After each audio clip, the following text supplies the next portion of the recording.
One thing I really like about this bank is how much everyone genuinely cares about their customers and about the community and about each other.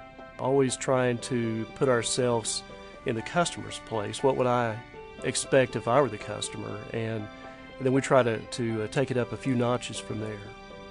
And it's kind of like being part of the family when you're banking with us. Thank you for joining us today. I'd like to introduce Pastor Mark Love with the Central Church of Christ, who will give our invocation. Mark? Let's pray. Father, a number of times I've been at this microphone asking you for rain, and you blessed us. You said yes, and we're so grateful for that. Grateful for the way that you replenish the land with moisture. And Father, we're just so thankful for the way that you take care of us, you take care of our city and our country. We just pray special blessings on each person in our city. We pray that your guidance of your Holy Spirit will be on their lives. We pray that the guidance of your Spirit will be on the commission and their families. We pray for protection for all people. So we lift these things up to you in your Son's name. Amen. Thank you, Pastor. If you join me in the Pledge of Allegiance. I pledge allegiance to the flag of the United States of America and to the republic for which it stands, one nation under God, indivisible, with liberty and justice for all.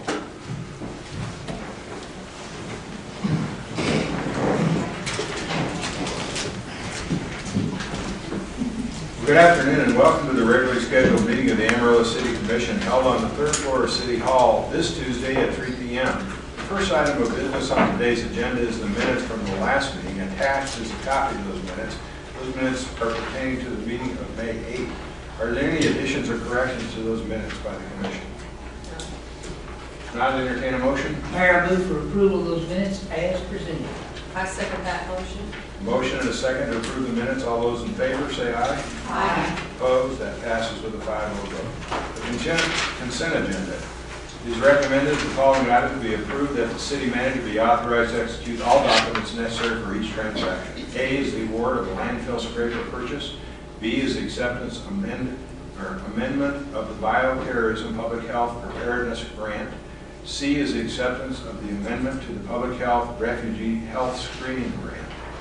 Are there any items that need to be removed for separate consideration by the Commission? If not, are there any comments or questions about the consent agenda from the audience, from the Commission? I accept a motion. Mayor, I move that we approve the consent agenda as presented. Second. A motion and a second to approve the consent agenda. All those in favor signify by saying aye. Aye. Opposed? That passes with a 5-0 vote. This concludes today's agenda for the Amarillo City Commission. We'll move back to executive session when this is over. It's customary at this time, however, to allow citizens of this community with matters pertaining to city policy, programs, or services to speak to the Commission. The floor is now open for any comments. If you'd like to come forward.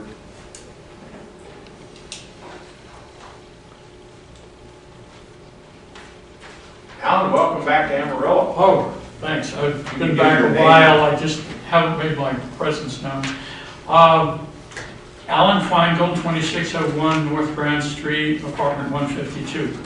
I'd like to request of you during your budget deliberations that you consider the possibility of an appropriation of money for the purpose of determining the causes and occurrences of chronic obstructive pulmonary disease or lower respiratory distress in Amarillo, primarily as a cause of mortality, but also as a general cause of stress in people's health.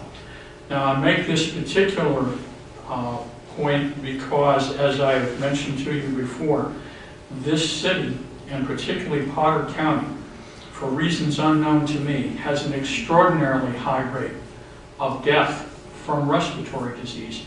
Now, to most of you, this will be counterintuitive because we tend to think of our air as very good, very high quality.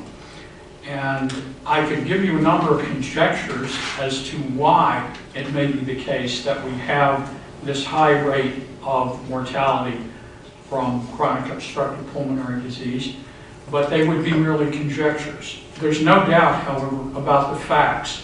If you'll study the statistics from the Department of Health Services of the state of Texas, you will find that year after year, we have a rate on average of about 90 persons out of 100,000 population dying from lower respiratory distress. This is about double the rate in the state as a whole. And the only place I can think of that has a roughly comparable population in terms of a county and a roughly comparable rate of mortality from COPD is Ector County, which has certain kinds of resemblances to Amarillo in terms of the work that people used to do and the exposure to the possibility of dust storms, which much of the state does not have. I don't really know what these causes may be, but it seems to me highly significant. Randall County also has a pretty high rate of mortality from this, but not nearly so high as Potter.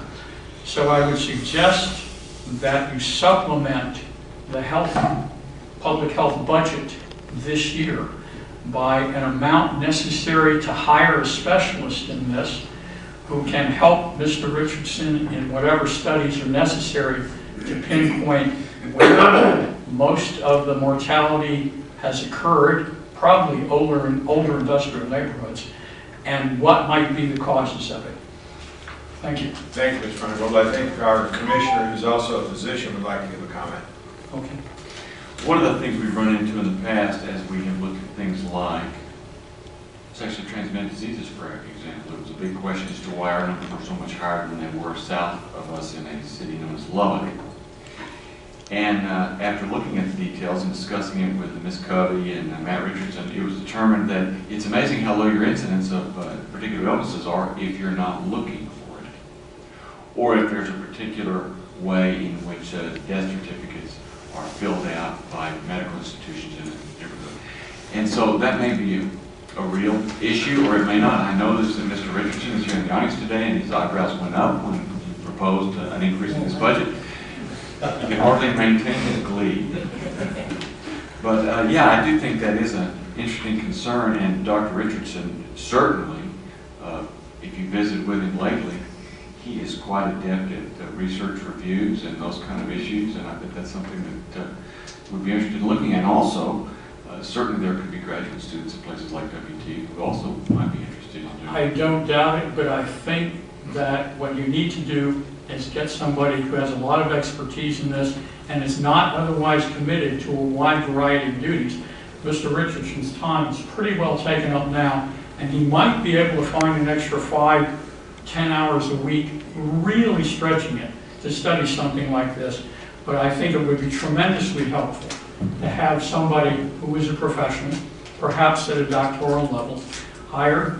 The University of Texas Public Health program has a number of individuals who can do this, to come up here for 1 year, work with Mr. Richardson, and try to pinpoint whether these causes are just something from the past, an artifact that no longer have any bearing on the health of people in this county, or whether there is an ongoing problem.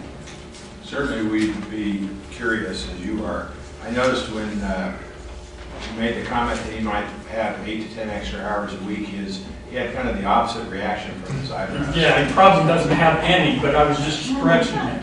You really need somebody who can work full-time on this and coordinate with Mr. Richardson.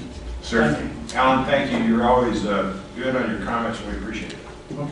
A couple of comments that I can speak to with a certain amount of knowledge. Number one, that is COPD is treatable. It does not have to be fatal. This is And true. Northwest Texas Hospital, at the Heart Hospital, had a program for pulmonary problems that they dropped because of a lack of interest, Because what? a lack of participation.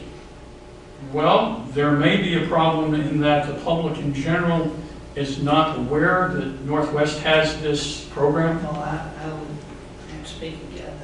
I mean, Well- I'm a member. I mean, I'm a participant in that program. Okay. And I was surprised, but I mean, our good Dr. Eads can speak to this. It's a referral program, and Look, I certainly hope more people would use it, but what I'm trying to do here is a very limited objective, and that is to find out what the causes of this are, and whether the causes are, as I say, are an artifact of the past in some way, or whether they are matters that are still in some sense with us. Thank you, Mr. Martinville. Thank you. Appreciate you being here. Okay. Any other comments? If not, we'll move back into executive session. Thank you for being here today.